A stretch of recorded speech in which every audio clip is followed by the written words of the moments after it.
Dave Palumbo with an RX Muscle news update. This just in, Dorian Yates appeared on a YouTube channel, I think it was called Valuetainment or something like that, where he was interviewed about various different things, but there was a clip that was appeared recently where he was asked how he thought Brandon Curry would have done in his era, in the 90s when he was winning Olympias. Brandon Curry, this physique, he definitely wouldn't place in the top 6. And he said point blank, you know, as you heard, he went to place top 6. Now, a lot of people are very upset about that, you know, statement, and they think it's disrespectful to Brandon Curry.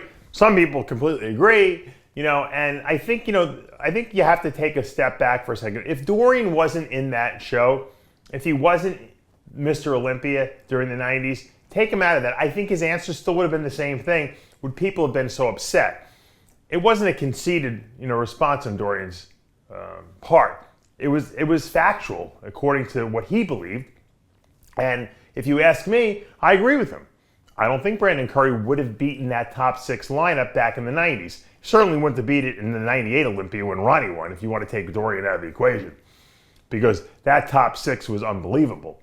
And it's not that Brandon doesn't have the physique to be able to do that, because he obviously does.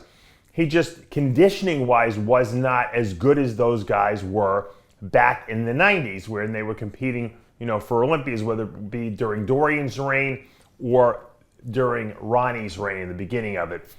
The guys were just too conditioned. They had the same tool set that Brandon had, and a lot of these guys had better legs than him. Now, having said that, it's not disrespectful. It's not anything. It's factual.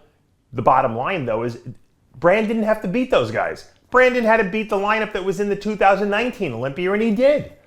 He beat the guys that were challenging him for the Olympia title. Hadi Chupin, William Bonac, Dexter Jackson, Steve Cook. He beat all those guys. That's why he's Mr. Olympia. It doesn't matter if he could win in the 90s. He's not competing in the 90s. He's competing now. And I think that's what people are losing track of.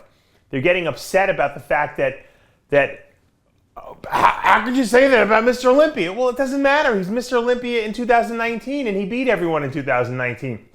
That's the wonderful thing about being at the right place at the right time. You only have to beat the people that are there. It doesn't matter. If you run a race and you cross the finish line first, even if your time is a minute slower than, the guys from last year, you're still the champ.